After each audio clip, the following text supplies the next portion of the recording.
A 8666 é o resumo do que não deu certo. Críticas, né? Eu tenho a minha posição, colegas terão talvez sua posição contrária, mas para mim a 8666 é o resumo do que não deu certo no nosso país em termos de licitação. E aí vem alguns colegas e dizem, mas a 14133 copiou o que estava fora da 8666 e trouxe para a 8666. Renomados doutrinadores, inclusive, dizendo que é uma emenda, uma colcha de retalhos. Não concordo.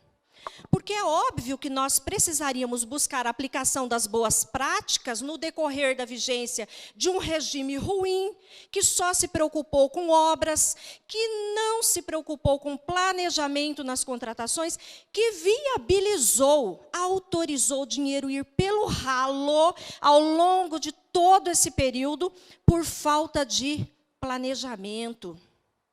E aqui, olha, se nós tivermos alguns colegas que são empresários ou que têm parentes empresários, vão saber que no mundo privado não se sobrevive sem planejamento. E aí o que foi acontecendo? Veio por fora, né? Legislação do pregão eletrônico.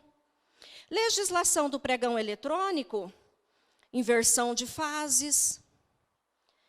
Veio caminhando obrigatoriedades relacionadas ao planejamento, à fiscalização de contratos, e as cortes pátrias foram construindo precedentes, e as boas práticas foram se transformando em normativos fora da nossa Lei 8666. Mas aqui, quem é pregoeiro? Por favor, levanta a mão. Vocês imaginam como pregoeiros operacionalizar as contratações públicas lá do seu órgão sem o pregão? Por via das tradicionais licitações que nós temos na nossa 8666?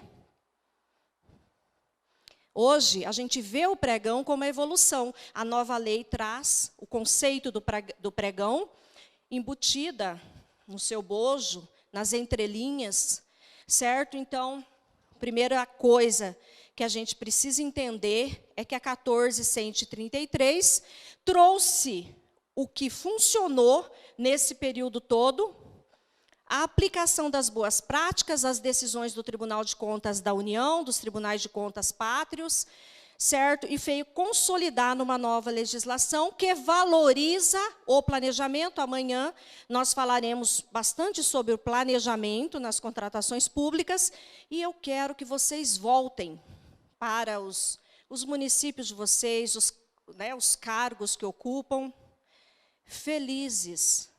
Primeiro, por saberem que a angústia que vocês têm de como é que vamos aplicar a nova lei, quando é que vamos começar, por onde vamos começar, o que vamos fazer, é comum em todo o país. Não é uma prerrogativa de vocês, não. Segundo, os agentes públicos, todos os agentes, fui eu que desliguei? Evitarei. Então, a nossa nova lei, ela nos traz uma valorização que vocês não fazem ideia.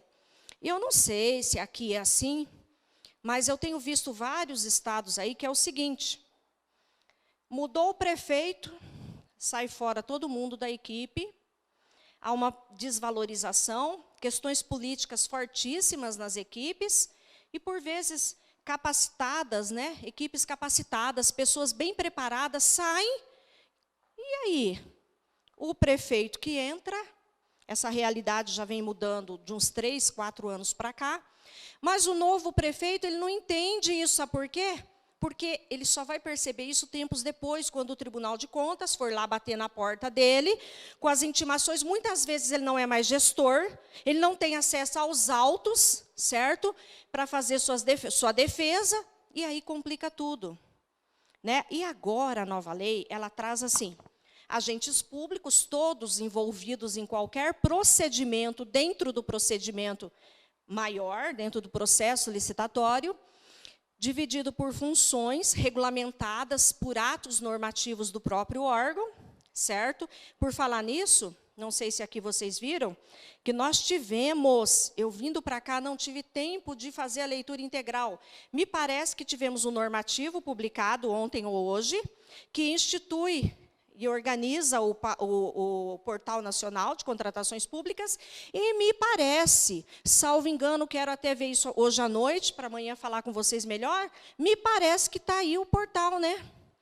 Parece que desde segunda, hoje é terça, ontem, me parece que o Portal Nacional foi ao ar. Então, finalmente, nasce um portal unificado, maravilhoso, onde nós teremos tudo concentrado, inclusive possibilidade de consultas a cadastros de penalidade, né? Chega de ter que consultar cadastros individualizados, empresas podendo buscar todo o conteúdo ali, e com isso, é óbvio, nós teremos que corrigir as nossas deficiências.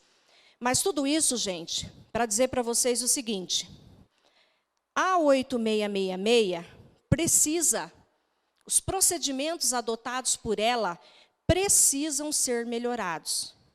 Não adianta a gente ter a ilusão que vai amanhecer 8666 e anoitecer a 14133.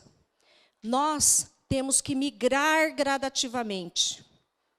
O que isso significa? Nós temos que melhorar os procedimentos que já são adotados, de acordo com a 8666, para poder ir para a 14133. Porque se vocês aplicarem as boas práticas que vêm sendo disseminadas em termos de procedimentos já, né, fora da 8666, se vocês estiverem aplicando corretamente, não terão grandes dificuldades na nova lei. Certo? Então, terão dificuldades quem? Os municípios que não têm uma formação de preço padronizada, que ainda não têm as suas cotações para os fornecedores padronizados, que não têm um formulário onde ali ele já justifique a metodologia adotada, justifique, por exemplo, a ausência de 3 empresas fornecedoras para determinados itens ou de 3 fontes alternadas. Então, nós teremos muitas dificuldades para aquele município que não sabe, o fiscal não sabe o que fazer, por que fazer, quando fazer, não tem regulamento. Então, nós precisamos construir uma nova realidade a partir da que nós temos. Nós temos que partir de algum lugar. O estudo técnico preliminar, ele não parte do nada, ele não cai do além e ele não legitima o que está na cabeça da gente. Então, dai aos altos o que é dos altos. Certo? Da mesma forma, nós partimos no ETP da nossa contratação anterior, aquilo que a gente já conhece do objeto que contratou anteriormente, para 14133 a gente vai partir também, da onde? Da 8666, dos normativos do pregão, da instrução 5/2017, que é uma excelente instrução para subsídio dos municípios, não para copiar. Porque tem município aí que faz uma cópia na íntegra das instruções que saem da União. Agora, a União, nós estamos aqui de fusquinha, eles estão lá de jatinho na nossa cabeça. A União tem processo eletrônico. Quem é aqui? Qual município aqui que tem processo eletrônico? Estou falando de pregão, não. Processo eletrônico. Tem? A União é outra realidade. A União, gente, tem uma coisa que eu combato e muitas vezes sou voz vencida, tá? Mas eu defendo. Equipe de planejamento. Quem aqui? Qual município aqui tem uma equipe para realizar os ETPs? Vocês realizam ETPs lá no município de vocês? Erga a mão para mim, quem já está bem habituado, por favor, com estudo técnico preliminar. Sério? Mais ninguém?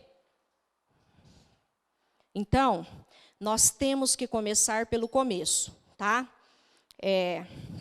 Eu venho auxiliando lá vários municípios na transição, e sabe qual? Nós vamos ver isso aqui. Sabe qual é o primeiro passo para a transição? A constituição de uma equipe de transição. A construção de um cronograma de transição, com as ações de governança que são indicadas na nova lei, que nós vamos ver aqui. Certo? Então, quando é que eu vou aplicar a 14133? É óbvio que eu não posso, por exemplo, utilizar o limite majorado, como muitos municípios estão aí ansiosos, né, de dispensa. E aproveitando atos que são realizados nos termos da 8666, não posso misturar regimes. Então, levem esses recados para os municípios de vocês. Eu não tenho planejamento na minha contratação, não vá nunca para 14.133. E olha só, uma coisa boa também, outra coisa boa que vem aí da nova lei é o seguinte: